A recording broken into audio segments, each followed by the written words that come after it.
અંગ્રેજી માધ્યમ અને ગુજરાતી માધ્યમના કુલ 1100 વાલીઓએ સ્કૂલનો સમગ્ર શૈક્ષણિક બિન શૈક્ષણિક સ્ટાફ તથા આમંત્રિત સ્નેહી સ્વજનો અને શૈક્ષણિક સંસ્થાઓના ટ્રસ્ટી સંચાલક સર્વશ્રીઓએ ઉપસ્થિત રહી આ પ્રસંગની શોભા વધારી હતી।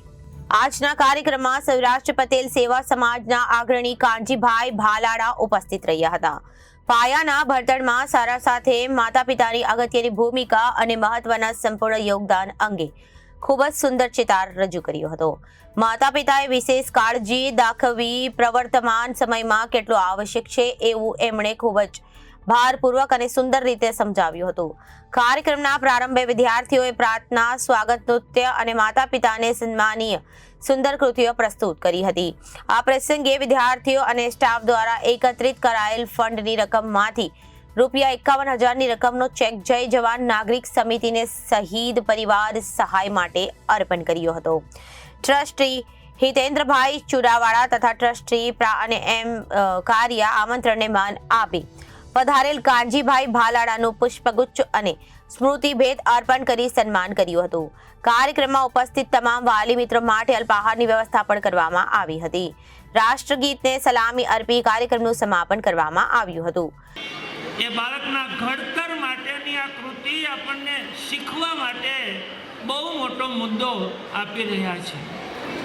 આજે તમને એવું થતું હશે કે વાલી તરીકેના બાળકોની કૃતિ તો ઠીક, પણ આપણને ભણાવવાનું અને કંઈક શીખવાડવાનું વિચાર આપવાની ક્યાં જરૂર છે? મારે તમને એટલું જ કહેવું છે કે આજની અત્યારની આ વાતો તમારા બાળકો માટે નહીં પણ તમારે સમજવી પડે એવી વાતો, એટલો પણ આ હેતુ છે।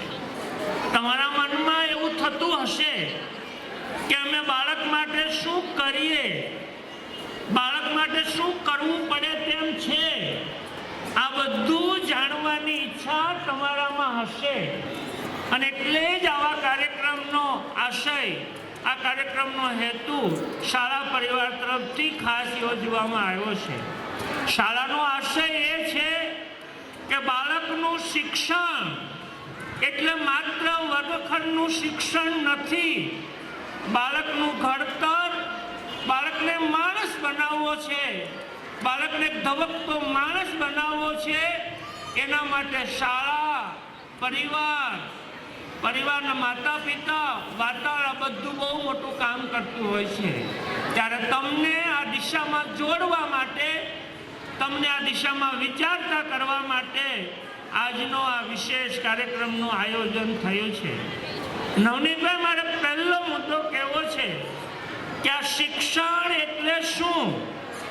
તમે બાળકોને અહીંયા ભણવા મોકલો છો અને સાંજે ઘેરે આવે છે, એટલું શિક્ષણ છે કે એનાથી કંઈક વધારે? શિક્ષણ એટલે શું? એક વાલી તરીકે જો આ સમજી જઈએ તો મને એવું લાગે છે કે બાળકને આપણા જીવનમાં પણ ઉપયોગી થાય એવી વાત આપણને સમજણ પડશે। શિક્ષણ એટલે શીખવું, શિક્ષણ એટલે સમજવું, શિક્ષણ એટલે ઘડાવવું અને શિક્ષણ એટલે જીવવું, એને શિક્ષણ કહેવાય। માત્ર વર્ગખંડનું શિક્ષણ એવું નહીં, માણસને ઘડાવવું જોઈએ। કદાચ આ વાત તમને વધારે લાગે તો 15 દિવસ પહેલાનો દીપિકાબેન મારો એક અનુભવ તમને કહું અને એને આધારે મેં કરેલી વ્યાખ્યા તમને સમજાશે। હું 15 દિવસ પહેલા ટ્રેનમાં અમે પતિ પત્ની મુસાફરી કરતા હતા, તો સામેના સીટ ઉપર એક રાજસ્થાની પરિવાર પણ બેઠેલો હતો। એની 4 વર્ષની દીકરી એટલું સરસ બોલતી હતી, એટલું સરસ કૂદાકૂદ કરતી હતી, એટલી સરસ જીદ કરતી હતી, એટલું સરસ રમતી હતી। તો મારા પત્નીએ મને કીધું કે આપણી હયાતી જેવી જ આ દીકરી છે। મારે પણ 4 વર્ષનું યાદ છે। મને કે હયાતી જેવી જ આ દીકરી છે, એવું જ બોલે છે, એવું જ ઝઘડે છે, કેવી સરસ દીકરી છે, સરખી લાગે। એના પરથી મને યાદ આવ્યું, બે સરખી નહોતી લાગતી, કારણ કે એ દીકરી હિન્દીમાં બોલતી હતી, મારી દીકરી ગુજરાતીમાં બોલતી હતી। આ વ્યાખ્યા સમજો, જે સરખું લાગે એ કુદરતી છે અને જુદું લાગે શિક્ષણ છે. માણસને શિક્ષણ જ જુદો પાડે. વર્ગખંડમાં ભણતા તમામ બાળકો તરીકે સરખા છે, પણ એનામાં જે જુદું પડશે એ શિક્ષણ છે. કોઈ રમતગમતમાં શ્રેષ્ઠ થશે, કોઈ બોલવામાં શ્રેષ્ઠ થશે, કોઈ વૈજ્ઞાનિક થશે, કોઈ ડૉક્ટર થશે. શિક્ષણ માણસને જુદો પાડે છે. આને શિક્ષણ કહેવાય. અને શિક્ષણ જીવનના અંત સુધી શીખતા રહેવું પડે.